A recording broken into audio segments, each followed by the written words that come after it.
ஆண்டவராகிய இயேசு கிறிஸ்து அன்பானவர் அவருடைய அன்புக்கு இணையானது இந்த உலகிலே இல்ல. இந்த வேதத்தில் அன்பை பற்றி அநேக விஷயங்கள் குறிப்பிடப்பட்டுள்ளது. இந்த உலகிலே சிறந்தது அன்பு என்ற ஒரு சிறந்த ஆயுதம். இந்த ஆயுதத்தை தவிர வேறொரு பெரிய ஆயுதம் கிடையாது. வேதத்துல அன்பை பத்தி சொல்லிருக்காங்க. அப்போஸ்தலராகிய பவுல் சொல்றார் பாருங்க. நான் மனுஷர் பாஷைகளை பேசினாலும் ஊரடி பாஷைகளை பேசினாலும் அன்பு எனக்கு இராவிட்டால் நான் ஒன்றுமில்லை.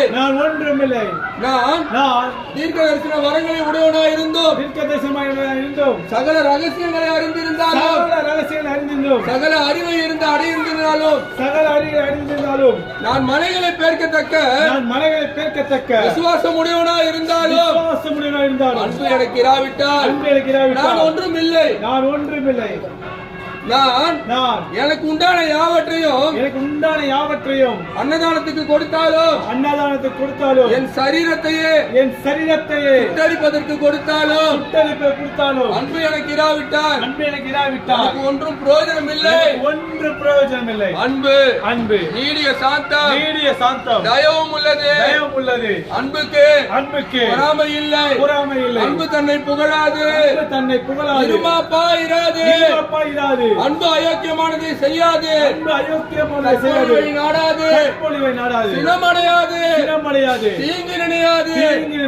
அநியாயத்தில் சந்தோஷப்படாமல் சத்தியத்திலே சந்தோஷப்படும். சகலத்தையும் தாங்கும். சகலத்தையும் விசுவாசிக்கும். சகலத்தையும் நம்பும். சகலத்தையும் சகிக்கும். இப்போ அன்பு இப்போது ஒரு காலம் ஒழியாது.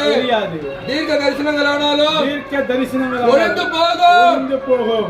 அந்நிய பாஷைகளானாலும் ஒழிந்து போகும். அறிவானாலும் ஒழிந்து போகும். இப்பொழுது அன்பு நம்பிக்கை விசுவாசம் மூன்றுமே நிலைத்திருக்கிறது. அன்பே பெரியது.